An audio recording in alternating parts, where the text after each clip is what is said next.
You're entering Corsi Nation. This is Jerome Corsi, and today it is April 24th, 2025, and you can see I'm still traveling.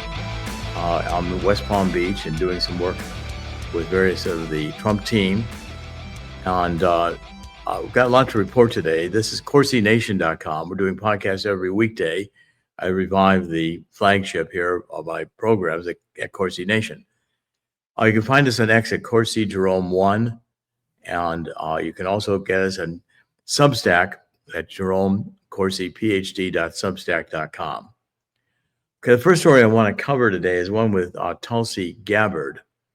And I think it's an extremely interesting story in that what it shows is that Tulsi Gabbard is getting referrals to two intelligence agents, professionals with the referred for criminal prosecution over to the Department of Justice for giving leaks to the Washington Post and the New York Times. Now, why this story interests me is that if you can see that Tulsi Gabbard, with the intelligence agencies, is able to detect things going on, and she's involved in the voter integrity issue. As we reported, I did an article with General Flynn earlier this week or last week, saying that Donald Trump has really bypassed the Department of Justice.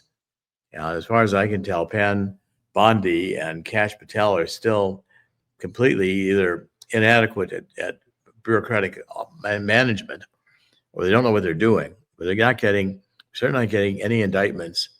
So Tulsi Gabbard finding an intelligence leak that should have been a Department of Justice investigation, seeing these leaks to the Washington Post and New York Times. Who did it? Well, Gabbard found out. And so now she's referring these to prosecution. This may, in fact, be the next way we have to rely on things being done in the government. In other words, refer them to Tulsi Gabbard and let her give a kick in the behind to Pam Bondi to get her off of Fox News and doing something with the Department of Justice. Now, running these agencies is a problem because they've got a lot of resistance in these agencies. And DOJ has fired maybe 10% of the federal bureaucracy. That'd be good if they fired 90% of it, because these people are just going to resist. They're not going to, the Department of Justice is going to come in to Tulsi and they're going to say, or to Pam Bondi, and say, look at all these cases we've got. We can't stop working on these cases. Well, the cases are all holdover cases from the Obama years and from everything Biden wanted to do. They're still weaponized cases that they're pursuing. What Bondi should have done the day one is what I would have done. I want everybody's resignation on my desk at 9 o'clock tomorrow. And if you don't put your resignation on my desk, your computer will be turned off and you're fired. Okay, and then just simply get control of the department. Start over again.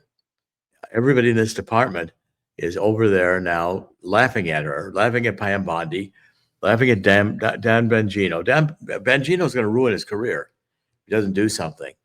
Kash Patel wrote a big book about all these criminals. Well, okay, big talk, Kash. Where's the action? Now you've got the job. You wanted the job, do something with it. What about all the Russian collusion? How about this judge? What's his? Chris, come on, Chris. What is his name? Brom Bast, or this judge who loves easily forgettable. It's Boasberg, Judge Boasberg. And there's another one. Is that Indira Taiwani? Don't forget too. She's been trying to stop traffic as well. Well, all these judges. In fact, judge shopping. Trump should just introduce a motion to reorganize the federal courts. They can reorganize the district courts and the circuit courts. Make it so that the district courts are limited to their jurisdiction. Put a circuit court in each state, so they have immediate appeal, much more immediate appeal. And if you do that, all the current justices lose their jobs because their courts are disbanded and new courts are constituted. And so Trump can get rid of all the federal judges and put all of the new ones in. And secondly, there is no real requirement of the president to follow what the Supreme Court says. So John Roberts, take it and shove it. I'm sick of John Roberts. Yeah, nobody likes him. I mean, I think his dog bites him. The guy's done a terrible job. And these recent orders that he's giving, where he's sounding like he's supporting the rights for these Venezuelan monsters, MS-13 tattoos all over their body. They have to get judicial review. Give me a break. They're criminals. They're in here killing American citizens, raping women, causing horror of the cities. Technically, MS-13 is an enemy combatant, or any members of MS-13 are enemy combatants at this point. Thanks to It's the Alien terrorist Enemies Act. Right.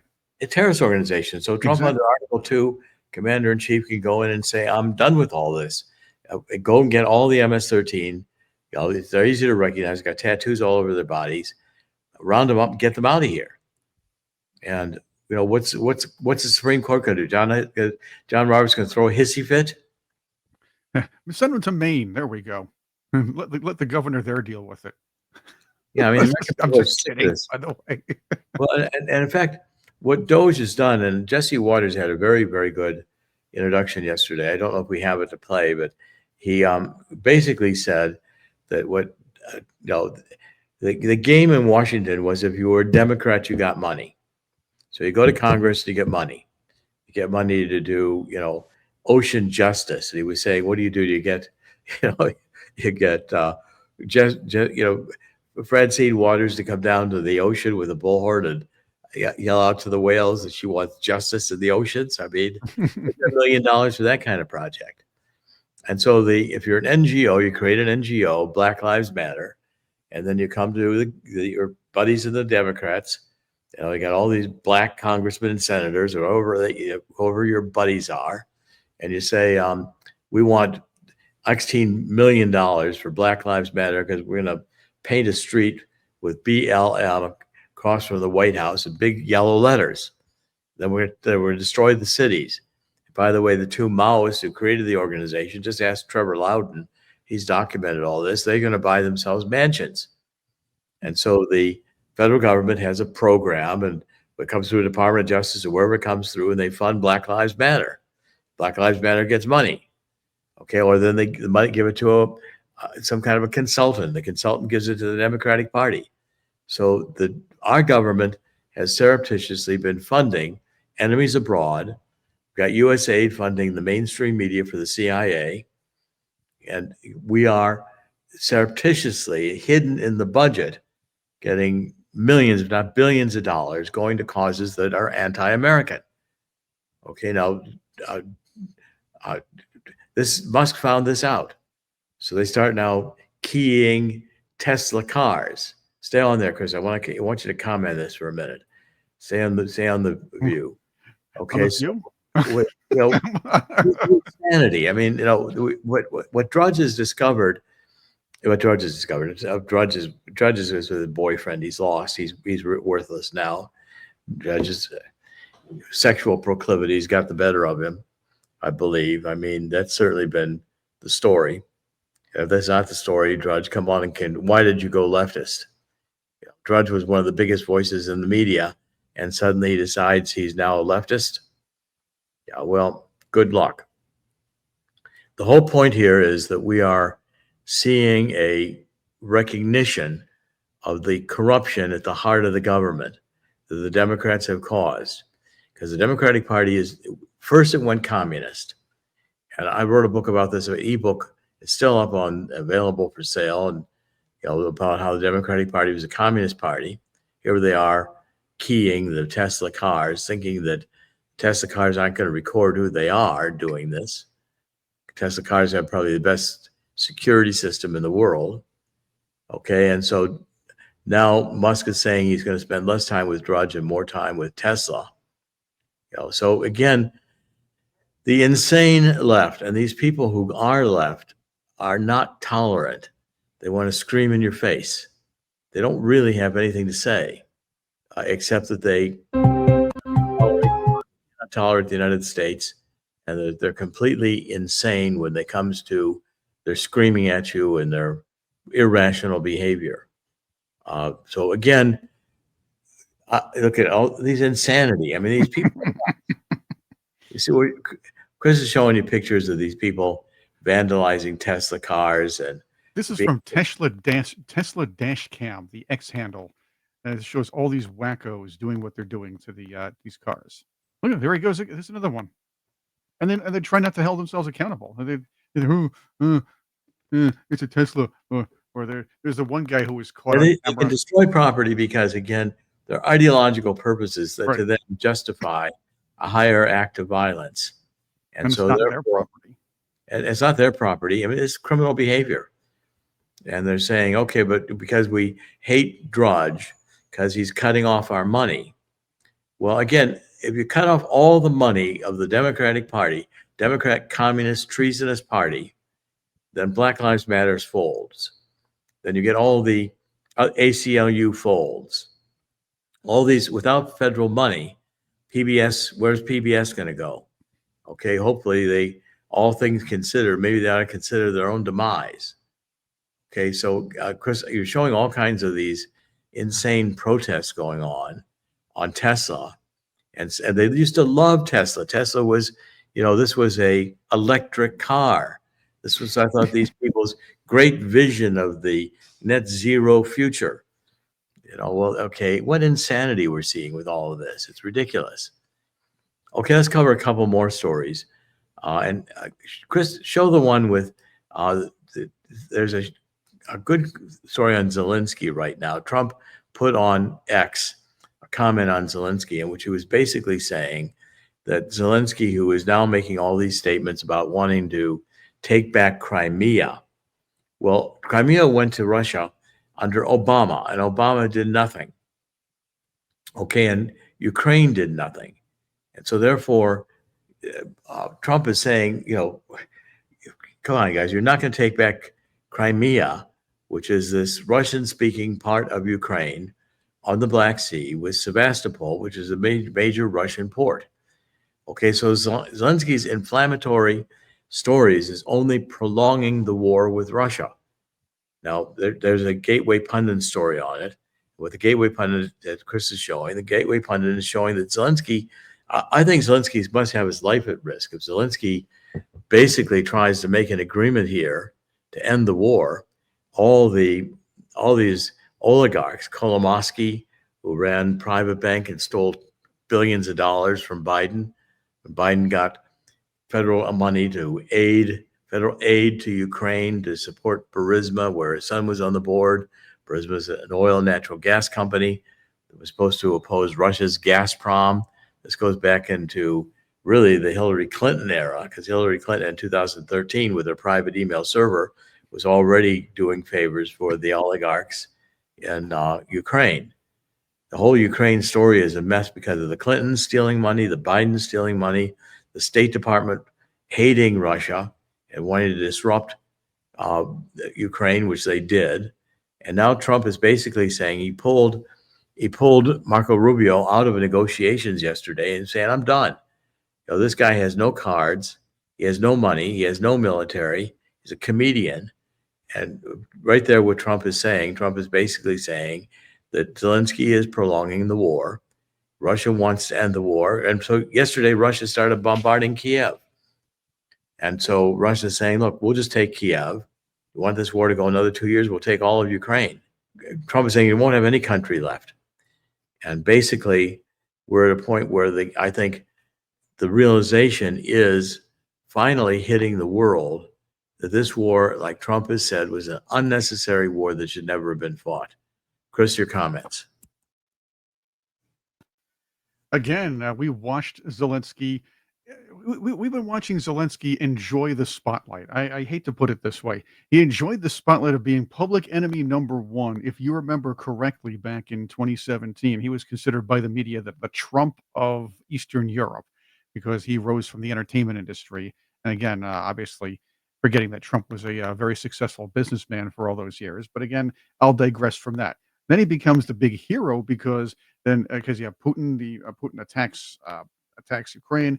He's buddy with Joe Biden, takes all sorts of American and Western European tax money, and seems to be enjoying the spotlight, looking great with the beard and the fatigues, running around the country while young people are fighting. You don't realize they're talking about conscripting women.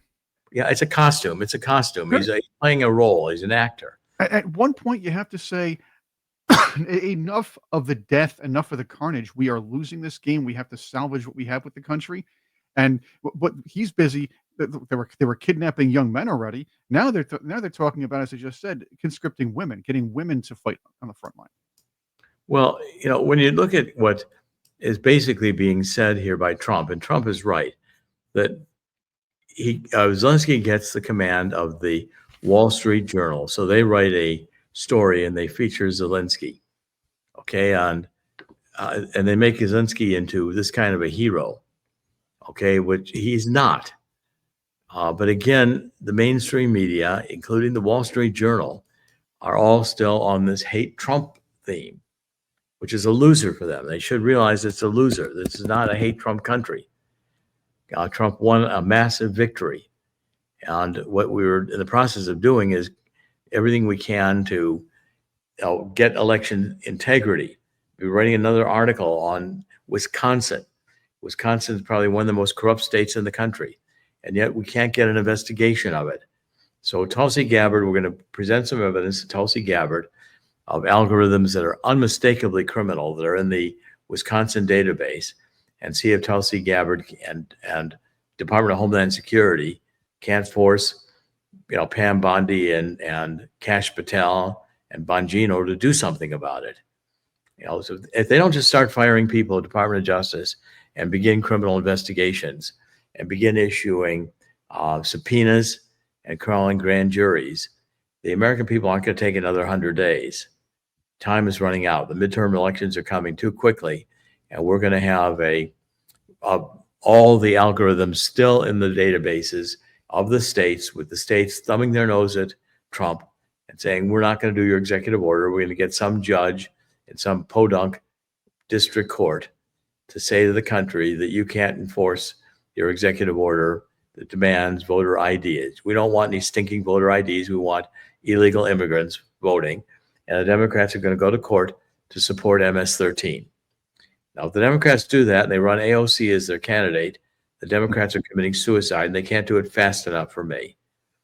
And I'd like to see the Democrats just gone, period.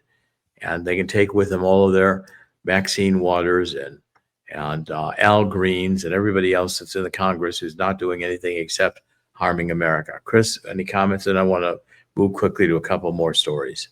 Well, again, the newspapers, the mainstream media figured for a long time that Orange Man Bad was the financially savvy way to go, and it really well aligned with many of the newsrooms' political opinions and political thought circles, if you will.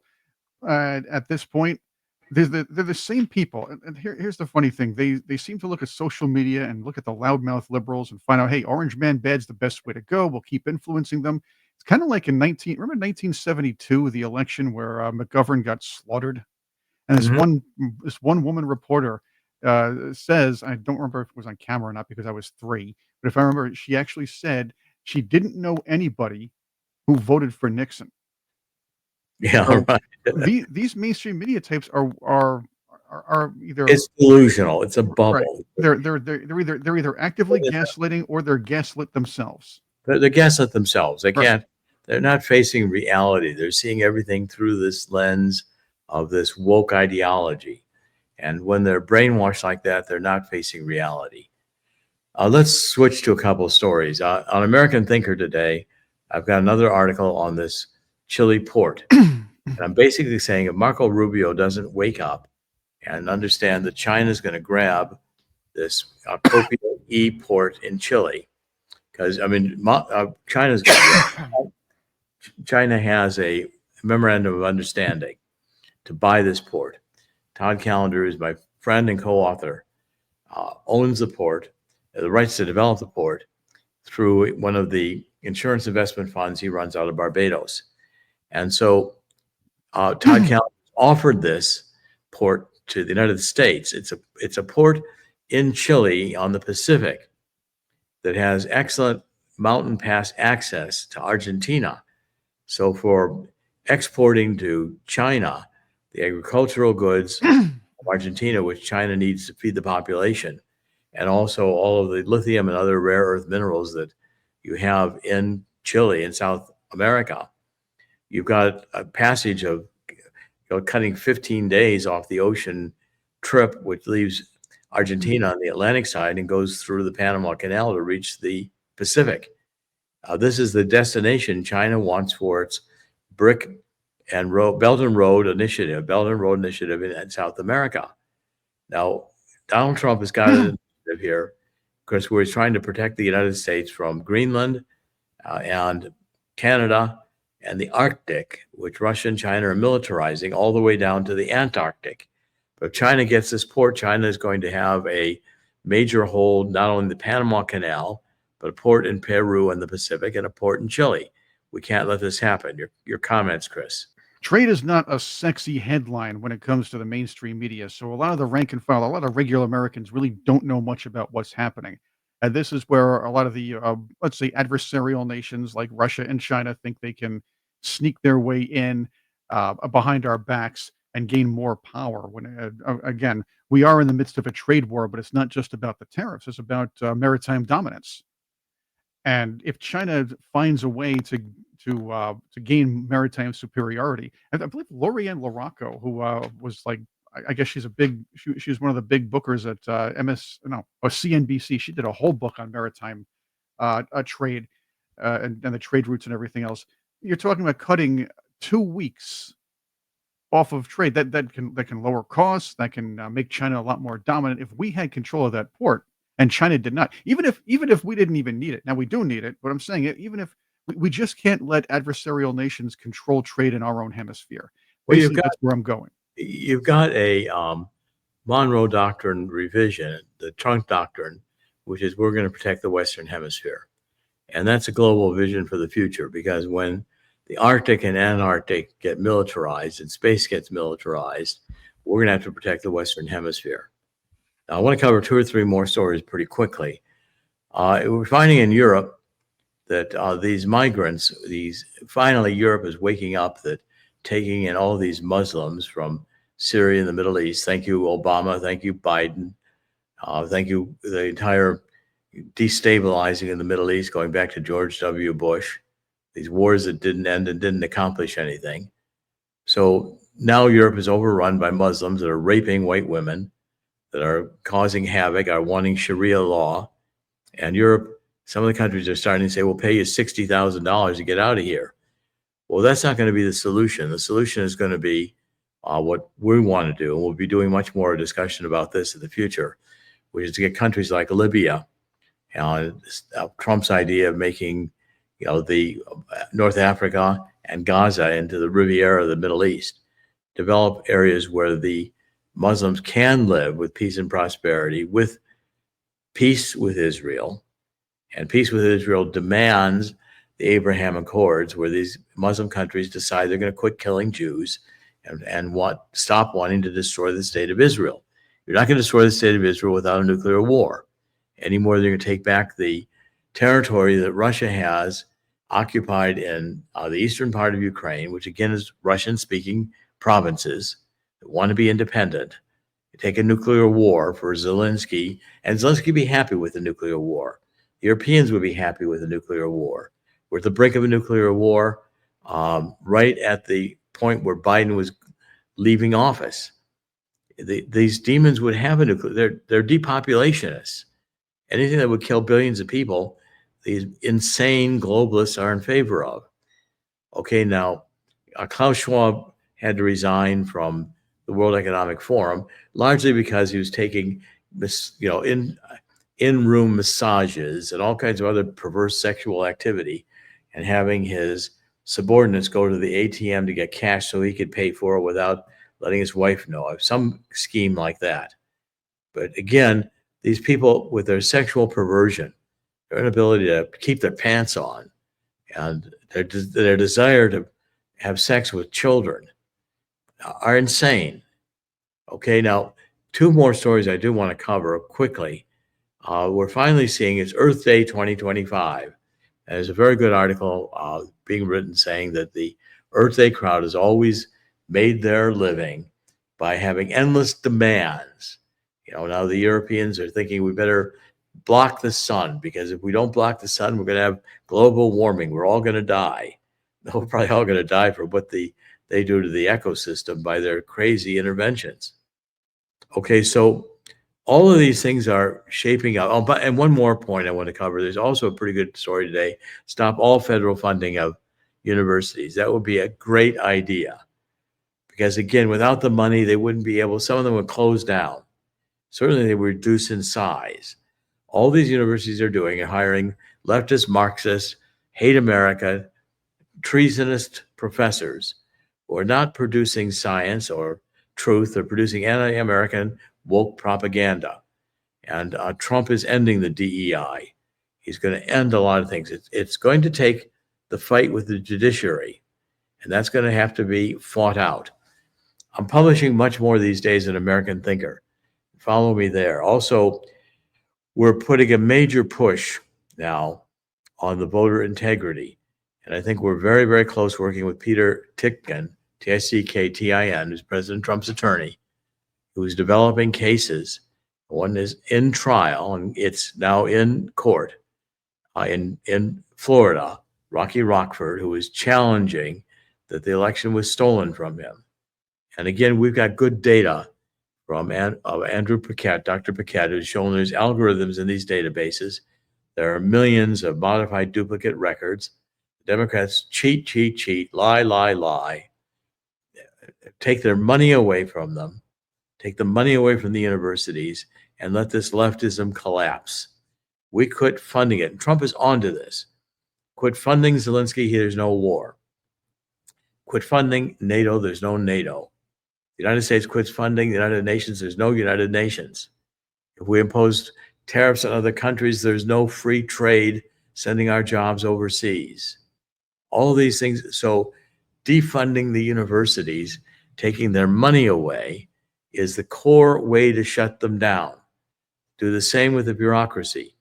Reduce it by 90%. And it's simple. Move it out of Washington.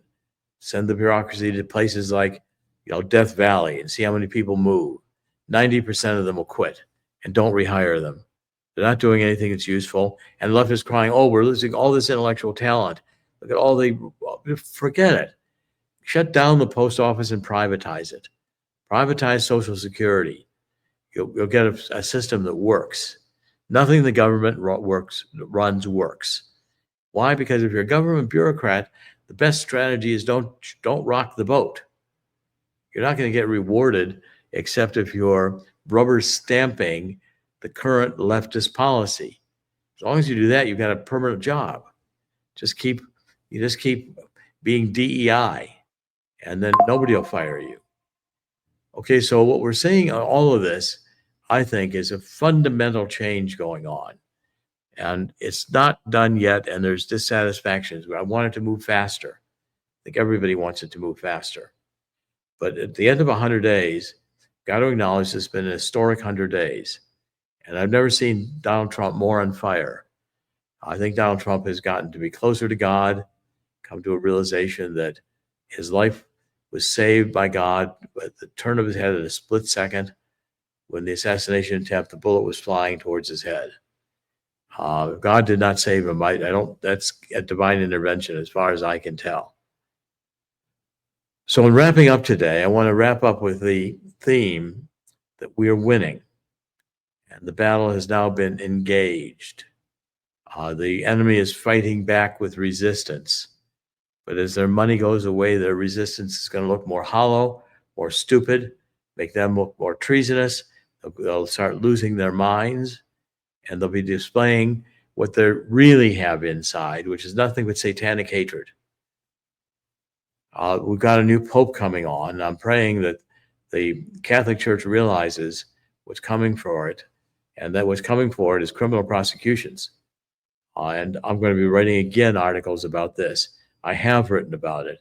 All of the work that was done in the Biden administration with this McCarrick, who was disgraced for both sleeping with seminarians, homosexuality, and sleeping with altar boys, pedophilia.